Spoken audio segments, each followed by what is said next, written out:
ನಮಸ್ಕಾರ ಸ್ನೇಹಿತರೆ, ನಿಮ್ಮೆಲ್ರಿಗೂ ನಮ್ಮ ಚಾನಲ್ಗೆ ಹೃತ್ಪೂರ್ವಕ ಸ್ವಾಗತ.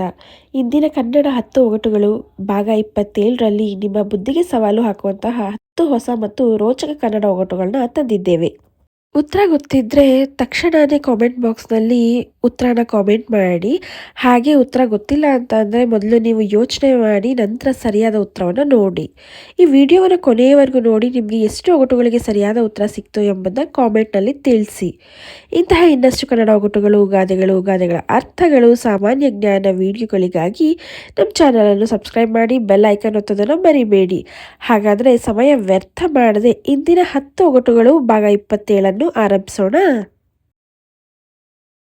ಮೊದಲನೇ ಒಗಟು, ಕೆಂಪು ಮನುಷ್ಯ ಕಪ್ಪು ಟೋಪಿ. ಏನಿರಬಹುದು ಗೆಸ್ ಮಾಡಿ ಸ್ನೇಹಿತರೆ.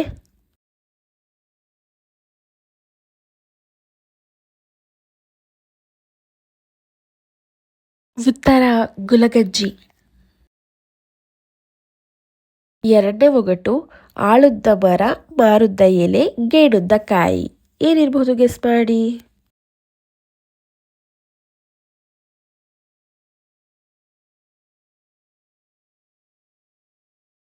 ಉತ್ತರ ಬಾಳೆಮರ. ಒಗಟು ಬೋರು. ಮುಳ್ಳಿನ ಮನೆಯಲ್ಲಿ ಮುಸಿ ಮುಸಿ ನಗ್ತಾಳೆ. ಯಾರಿರಬಹುದು, ಏನಿರಬಹುದು ಗೆಸ್ ಮಾಡಿ.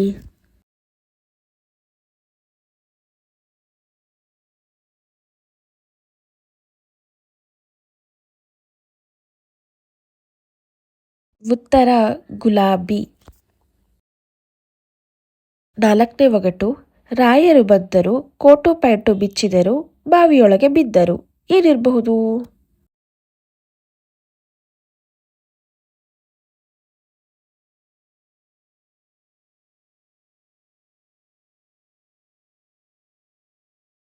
ಉತ್ತರ ಬಾಳೆಹಣ್ಣು. ಐದನೇ ಒಗಟು, ಒಟ್ಟೊಟ್ಟಾಗಿ ನುಗ್ತದೆ, ಒತ್ತೊತ್ತಾಗಿ ಬೀಳ್ತದೆ. ಏನಿರಬಹುದು, ಏನು ಗೆಸ್ ಮಾಡಿ.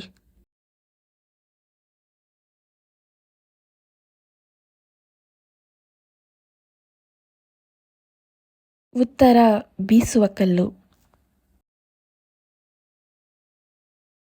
ಆರನೇ ಒಗಟು, ಬೆತ್ತಗಿನ ದೋಸೆಗೆ ಒಂದೇ ತೂತು.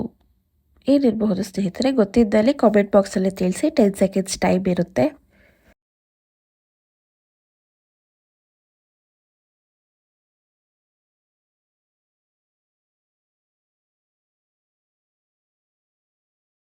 ಉತ್ತರ ಕಿವಿ ಓಲೆ. ಒಗಟು 7, ಬಿದ್ದಿಗೆ ತುಂಬ ರಕ್ತ ತುಂಬಿದೆ, ಒಡವೆಗೆ ಮಾತ್ರ ಒಂದು ಬಾರದು. ಏನಿರಬಹುದು ಇದು.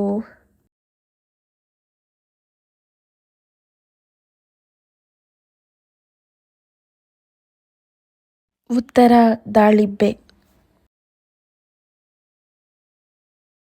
ಒಗಟು 8, ಬೆಳಕು ಕೊಡುವುದು ಬೆಂಕಿಯಲ್ಲ, ಉರಿಯುವುದು ಬಿಸಿಲಲ್ಲ. ಹಾಗಾದ್ರೆ ಏನಿರಬಹುದು ಇದು ಗೆಸ್ ಮಾಡಿ.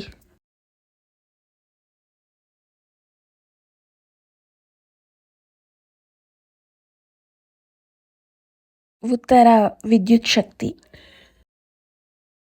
9ನೇ ಒಗಟು, ನನ್ನಲ್ಲಿ ಸಾವಿರಾರು ಶಬ್ದಗಳಿದ್ದರೂ ನಾನು ಮಾತನಾಡಲಾರೆ. ಹಾಗಾದ್ರೆ ನಾನು ಯಾರಂತ ಗೆಸ್ ಮಾಡಿ.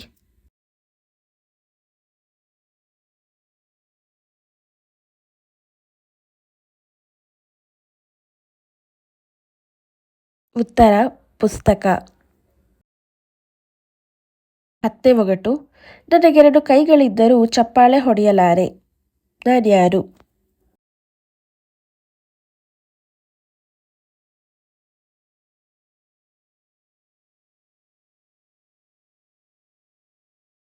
ಉತ್ತರ ಗಡಿಯಾರ.